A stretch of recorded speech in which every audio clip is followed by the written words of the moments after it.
On number 5, we have the limit as x goes to 0 of e to the x minus 1 over x squared. So I want to plug in 0.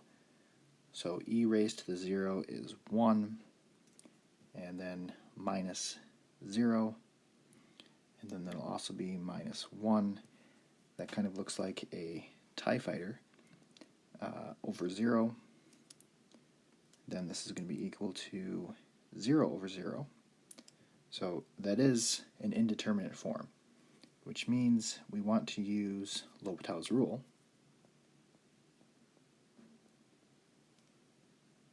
So if I take the derivative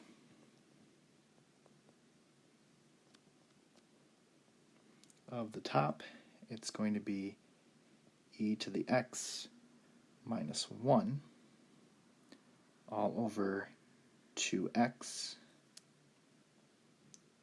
So then if I plug in 0, it's going to be e to the 0 is 1 minus 1 all over 0, which is still going to be 0 over 0. So this is another problem where we do need to use L'Hopital's rule more than once. Again, we can only do this when we keep getting indeterminate forms. So the limit as x goes to 0, the derivative of e to the x is e to the x, and minus 1 goes away, and this is all over 2. So when you plug in 0, then you get 1 over 2. So 1/2 will be your final answer.